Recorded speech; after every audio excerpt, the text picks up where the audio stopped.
6 নম্বরে আক্কা উম্মাহু, এমন সময় আসবে মাকে সন্তান বউয়ের কথা শুনে গালিগালাজ করবে, মাকে কষ্ট দিবে, যন্ত্রণা দিবে, মায়ের সঙ্গে খারাপ ব্যবহার করবে। এমন সন্তান এখন বিভিন্ন সময় আমরা দেখতে পাই, ঠিক কিনা বলে। 7 নম্বরে আদনা সাদিকহু, বন্ধুরে বড় আপন মনে করবে, বন্ধুরে বড় প্রিয় মনে করবে, বন্ধুর জন্য পাগল পারা হয়ে যাবে। এরকম হয় কি হয় না? এখন দেখবেন ফ্রি ফায়ার, পাবজি, এই গেমসগুলো বানাইছে মাশাআল্লাহ। আমাদের নজরুল ভাই চলে আস, মাশাআল্লাহ ভাই অনেকগুলা টাকা উঠাইছে আজকে আপনাদের কাছ থেকে অনেক কষ্ট করে। মাশাআল্লাহ শাহিন মোল্লা ভাই কত দিয়েছেন? 2000 টাকা। মাশাআল্লাহ, আল্লাহ কবুল মঞ্জুর করুন। বণিক সমিতি নির্বাচন করবে সাধারণ সম্পাদক পদে, উনি যদি আপনাদের জন্য যোগ্য হয় আল্লাহ যেন কবুল মঞ্জুর করেন। পড়েন আমিন। আমি আর ওইদিকে যাব না আজকে, আমি আমার পয়েন্টটা একটু শেষ করি। কয় নাম্বার জানি ছিলাম ভাই? না না না, কি 6 নাম্বার? 6 শেষ, এরপরে 7 নাম্বারে আসি। মায়ের সঙ্গে দুর্ব্যবহার করবে, বন্ধুরে বড় আপন বানায় নিবে, স্ত্রীরে বড় আপন বানায় নিবে। এখন দেখবেন ছেলে পেলে ফ্রি ফায়ার আর পাবজি খেলে, বানাইছে দক্ষিণ কোরিয়ার লোকেরা, অর্থনৈতিকভাবে ফান্ডিং করেছে জাপান, এগুলো অ্যাপস আকারে ছড়িয়ে দিয়েছে চায়না। তা আপনি কার পিছনে দৌড়াইতেছেন? এই যে মোবাইলের ভিতরে আপনি বসে মার, এই যে মারমার করতেছেন, এইদিকে ডান দিকে ডান দিকে ডান দিকে মা। আরে মুসলমান, অথচ একটু চিন্তা করে দেখেন, এই রমজানেও আমার ফিলিস্তিনের ছোট ছোট বাচ্চাকে তারা মেরে ফেলতেছে। মুসলমানের সন্তানদের ঘরের ভিতরে খাবার নাই, ঘাস চাবায়া চাবায়া মুসলমান খাচ্ছে, পানি পর্যন্ত মুসলমানের সন্তানেরা পাচ্ছে না, সাহারি খেতে পারে না, ইফতার করতে পারে না। অসহনীয় যন্ত্রণা মুসলমান সহ্য করছে।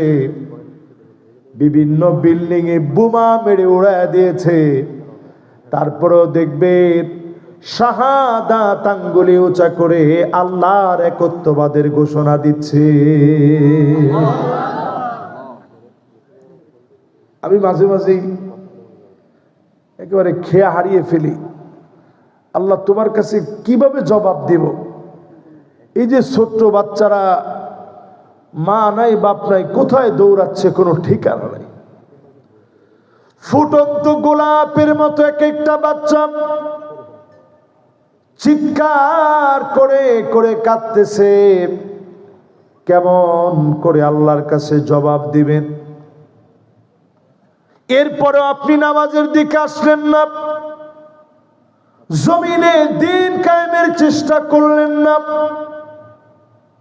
এই জমিনে আল্লাহর আদালত প্রতিষ্ঠা করার চিন্তা নাই, ঐক্যবদ্ধ হলেন না। ও মুসলমান, কেমন করে জবাব দিবেন? আল্লাহ পাক কিন্তু সামনে ছেড়ে দিবে না। এই যে বললাম পূর্ব দিকে ভূমিকম্প হবে, অনেকগুলা দেশের নাম শুরুতে আপনাদেরকে শোনাইছি। আরব দেশে আপনারা লিখে রাখেন,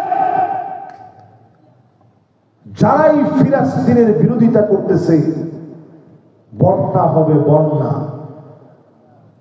খরা লেগে যাবে, দুর্ভিক্ষ লেগে যাবে। খাদ্যের অপচয় যারা করছে চিৎকার করে কাঁদবে, খাবারের সন্ধান পাবে না, ঠিক কিনা বলেন? প্রিয় ভাইরা আমার, আল্লাহ নবী তারপরে বলেন আকসা আবাহু, বাপকে বড় পর বানায় নিবে, বাপকে বড় পর মনে করবে। তাকায় দেখেন রমজান মাসে বাপ দিনের পর দিন বিদেশ কাটিয়েছে, অনেক দিন পর আসছে, সন্তানের হাতে দেখে মোবাইল। বাপ অবাক হয়ে বারবার নিষেধ করেও থামাতে পারে নাই, বাধ্য হয়ে মোবাইল কেড়ে নিয়েছে। বাপ যখন নামাজের জন্য দাঁড়ায় গেছে, ছুরি দিয়ে আঘাত করেছে। বাবা সন্তানের হাতে শহীদ হয়ে গেছে। আল্লাহর নবী বলেন এই দুনিয়ার ভিতরে ততক্ষণ কিয়ামত হবে না হাত্তা ইয়াকতুলা আবাহু, যতক্ষণ সন্তানের হাতে বাপ মা মারা না যাবে জমিনের ভিতরে কিয়ামত হবে না। তাকায় দেখেন আমার বাংলাদেশে রমজান মাসে বাপকে যে সন্তান মেরে ফেলেছে, এমন দৃশ্যগুলা দেখার পরে স্পষ্ট মনে হয় কিয়ামত অতি সন্নিকটে চলে আসছে। ঠিক কিনা বলে?